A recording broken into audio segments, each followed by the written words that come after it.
Il convient que chacun souhaite la paix de manière sobre et uniquement à ceux qui l'entourent. Ce n'est en rien une banale salutation à la manière du monde. Chacun donne à son prochain ce qu'il a reçu de plus précieux, à savoir la paix du Christ.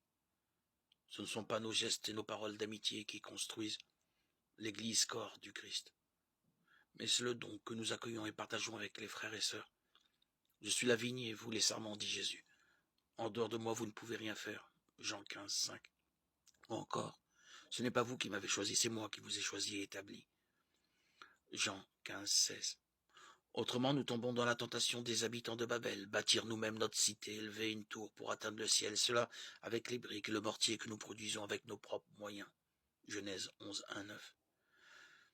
S'ils commencent ainsi, dit Dieu, rien ne les empêchera désormais de faire tout ce qu'ils décideront.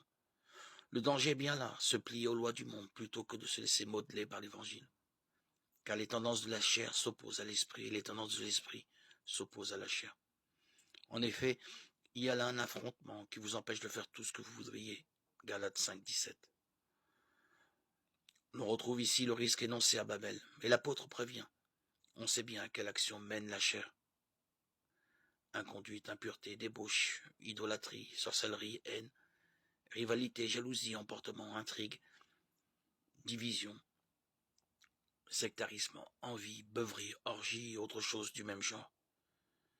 Si cette liste de dérives est impressionnante, nous n'aurons guère de mal à en retrouver les traces dans l'actualité du monde et dans notre propre existence. Le verdict arrive. Je vous préviens, comme je l'ai déjà fait, ceux qui commettent de telles actions ne recevront pas en héritage le royaume de Dieu, c'est-à-dire